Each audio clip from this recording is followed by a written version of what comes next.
What is bravery? The dictionary defines it as courageous behavior or character. They say it's an admirable quality to be able to confront frightening things. When I think of a brave person, I think of firefighters, paramedics, people who rescue or defend others while putting their own life in danger. It seems like it must be something heroic, something fiercely valiant, superhuman even. Like those stories that I've heard in the past of mothers lifting cars to save children, people running into burning buildings to save others, sometimes to save strangers. Those folks on 9/11 that ran into the burning Trade Center towers when others were running out. That's the bravery I used to think of when I considered the word. Bravery is actually something more important in our everyday lives. It doesn't give you a picture, a portrait of what bravery can look like. We are in the midst of Black History Month, and I would like to celebrate the sheroes and hero you see in the slide above. I see pictures of courage when I see their bravery. For Malala Yousafzai, it was bravery to speak in front of others and state how important education is for girls as well as boys. I choose to remember her photo of speaking in front of hundreds at the United Nations, not the depiction of her being carried on a stretcher after she had been shot. That was the aftermath of bravery for her. Nelson Mandela has pictures of him speaking before thousands, but the courage I see in him is in these photos of him in prison, where for 27 years he sat and did not give up, but remained steadfast in his belief that one day justice would be done, that one day he would be free. He dwelt on forgiveness instead of revenge. He wrote on how he could become a better person no matter what the circumstances. That is the picture of bravery I see. His quote reveals his true character. I learned that courage was not the absence of fear, but the triumph over it. The brave man is not he who does not feel afraid, but he who conquers that fear. Unquote. And then there was Viola Desmond. Has anyone ever heard of her? Her picture is up there on the slide with Malala Yousafzai and Nelson Mandela. Viola was one of 15 children born in Halifax, Nova Scotia in 1914. She and her husband began the Desmond School of Beauty Culture, specializing in professional hair and skincare products for Black women, and developed her own line of specialized beauty products. She was traveling on business one day when she needed to have her car repaired, and while she was waiting, she thought she'd catch a movie. This was in 1946 in Halifax, and she bought a ticket and she took her seat. A bit later, she was asked to move to the balcony because she was Black, and she wasn't allowed to sit downstairs. Viola refused to move because she had poor eyesight and wouldn't be able to see up there. She wasn't aware of the policy of whites only downstairs. The attendant had sold her a ticket for the balcony, assuming she would go up there, and she refused to pay the extra fare to stay downstairs. She was arrested and spent the night in jail. The next day, she was charged with defrauding the federal government because she did not pay the taxes on the extra fare. To be a Black entrepreneur was groundbreaking. Henderson Paris, a new Glasgow town councillor and founder of the Run Against Racism, said in 2015. She was building her business, and through this incident unfolded. Being the strong woman she wasn't standing for it. It was not right, and something needed to be done. She was described as a tiny woman, just an everyday person, an example of strength, determination, education, and dignity. She was honored on the first Nova Scotia Heritage Day in 2015, and her sister, Wanda Robson, is the author of Sister to Courage, Stories from the World of Viola Desmond, Canada's Rosa Parks. Crystal States, an educator with the Black Educators Association and the representative for the African Nova Scotia North Central Network, said, "She laid the foundation in regards to justice and how Black people were being treated in Nova Scotia. Even though it happened in New Glasgow, similar incidents were happening all over the province. It was a breakthrough in social justice that predated the civil rights movement in the United States," she said. This was in 1946. It's important to remember what Desmond did because, unlike Rosa Parks, whom she predates, she did not set out to fight racial injustices. She just happened to fall into the midst of a place that upheld the Jim Crow law. And because of that incident, she and other individuals and groups and organizations rose to the occasion to change the segregation laws in Canada. In doing my research about courageous and brave beings, I found Viola Desmond. I wonder how many people in the U.S. have ever heard of her. Many of us don't know a lot about the remarkable people who have changed our lives in the U.S., let alone those folks in our neighboring country. I felt called to bring her to you, to show what everyday courage looks like, to show the results of bravery. She died in 1965 at the young age of 50, and yet made such an impact on her country. 3 remarkable human beings who have shown us over the years what it means to be courageous and brave. And I'm sure many of us will sit here and say, yes, but they were extraordinary human beings. They have greater courageous qualities than I could ever have. I don't believe any of them set out to be extraordinary. They simply stood up for their beliefs, knew that what they were doing was upholding their principles so important to them and for the greater good. Isn't that what we all see ourselves doing? I know as Unitarian Universalists, we believe in our principles. We fight for what we feel is right. We support those causes we feel will better humanity. But how do we do that again? We click on our computers and sign petitions online. We give money to all our favorite organizations. We vote. But when it comes down to putting the pedal to the metal, would we be the one to sponsor an asylum seeker? Would we be the one to host a stranger in our home? Would we be the one to risk arrest in order to fulfill a principle? Are there enough of us to create the world of justice that we wish for? As everyday people, can we step out of our comfort zones and risk being brave? I recently watched a Netflix special called The Call to Courage. And in it, Brené Brown speaks about a concept of choosing courage over comfort. She is talking about one of the books she wrote, and it's entitled Daring Greatly.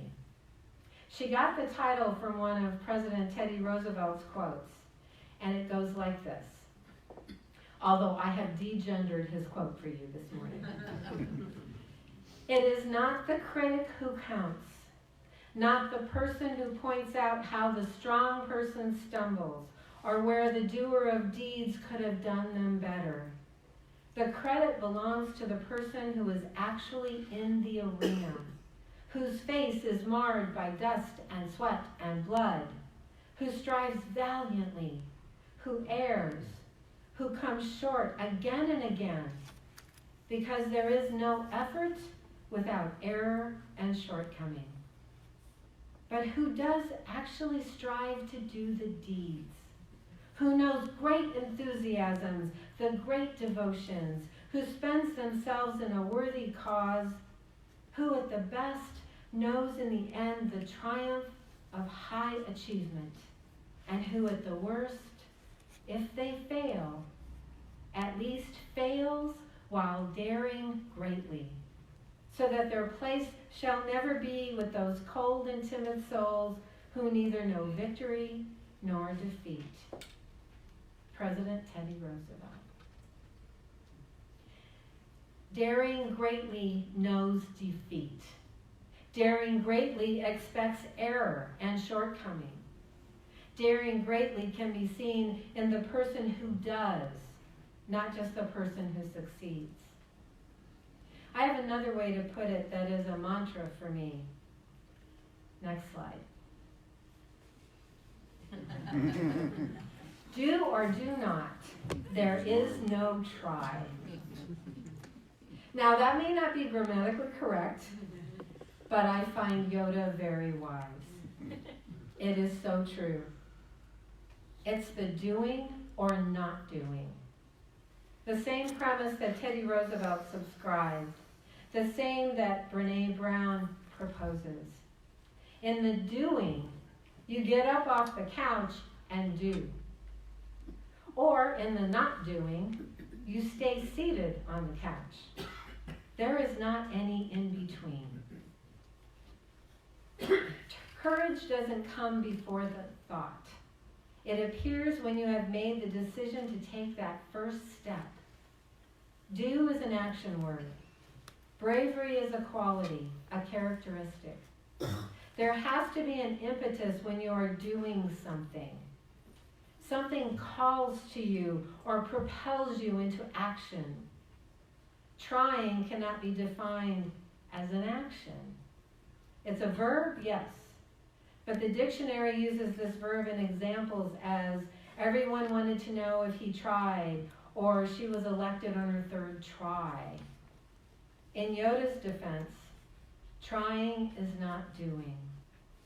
When you have tried to do something, have you completed it? When I have made a decision to do something, I complete it. Mostly when I have tried, I have failed because that decision, that forceful, complete choice hasn't been made in the trying. When I try, I allow room for incompletion. The drive to finish it, to accomplish whatever it is I wish to accomplish, isn't there. Because I've allowed room for incompletion. I'm only trying. We need more bravery in justice work. I have an example of when I wasn't brave. When I was ministering and being a chaplain on the East Coast, I wore a Black Lives Matter pin on all my coats and jackets, so that whenever I went outside, I had one on me. I walked into stores and establishments all the time wearing my pins. I was in South Jersey for a couple of years and then went to a church in Philadelphia, and I continued to wear my pins daily. Sometimes I would get a compliment, like, I like your pins. Sometimes I would get a stare. And actually, most of the time, people didn't even seem to notice. Then I traveled to a chaplain position in central Pennsylvania. It was pretty much Trump land there. He had just gotten elected, and there were signs up everywhere extolling his name. The first week I wore my pins as usual, and I began to get a lot of stares, and actually became frightened. So I stopped wearing my pins. And I would be home ready to leave and start my day, and I couldn't bring myself to wearing my pins. I was actually afraid of being harmed. I don't know that that was a real fear. It was a fear that was percolating in my brain, and so it became real to me. And I stopped wearing my pins altogether. Now, I would talk to myself and tell myself, I know that people of color couldn't remove their skin, and I easily could remove my pins. I couldn't rationalize the betrayal I felt I was exhibiting in my fight for Black Lives Matter. All I had to do was take off my pins, and I would feel safe. And that's what I did. And I knew I was chickening out. I knew that to be brave would be to wear my pins, engage in conversation with others if that's what it took. I mean, isn't that why I was wearing my pins? To show my support for justice, to show others and remind them of the injustice in our country, to engage in conversation. Yes, those were the reasons I wore my pins. And yet, I could not screw up my courage muscles enough in that year I lived in central Pennsylvania to be brave. I couldn't wear them in the hospital where I worked as a chaplain, but I could wear them outside, and I chose not to. That has haunted me ever since. I chose comfort over courage. I chose safety over bravery. That was my error. That was my shortcoming. Teddy Roosevelt. And I have learned from this. I have become braver sometimes, not so brave at other times. Now, though, I am aware so greatly of when I am not being brave. If we are to truly create a just world, we have to be brave. We can't just talk about it. We must do. We can't just be brave when it's convenient for us. We must show bravery in the face of adversity. We don't need to put ourselves into danger. However, we also don't need to create danger where there is none, just because we are afraid. That is the excuse. That is the trying.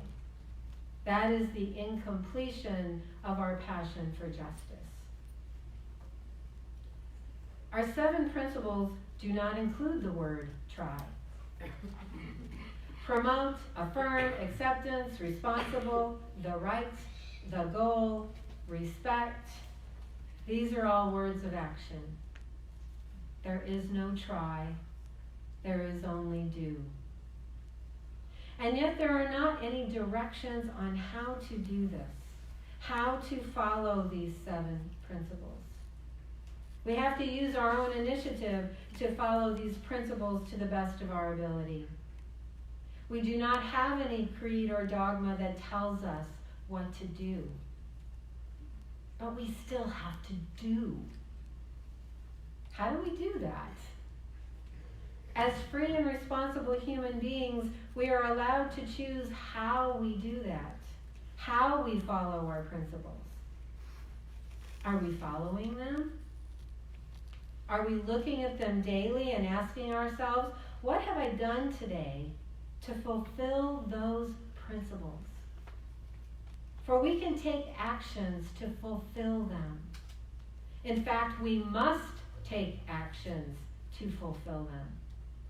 And if we are to work towards justice, it can't just be when we feel like it. Now more than ever, we have a mission to realize a world including all of our 7 principles in our daily lives. We have the power to choose. We have the power to dare greatly. But we must do. not try. As Reverend Marisol said in her reflection that I read earlier, courage is not demanding safety when confronting the annoyance of having one's haughty and long-held answers questioned. Courage is not becoming defensive or insisting upon being viewed as an individual when the privileges of membership in a dominant group are brought to light. Courage requires taking great risks while stepping into the unknown. We must choose courage over comfort these days. If we are to accomplish what it is we wish to see in the world, we must choose courage over comfort. It is time to dare greatly. It is time. I will leave you with a quote from the Greek poet Dinos Christianopoulos. They tried to bury us. They didn't know we were seed. Be those seeds. Sprout from the ground, daring greatly. Choose courage over comfort. Not try, do. May it be so. Blessed be.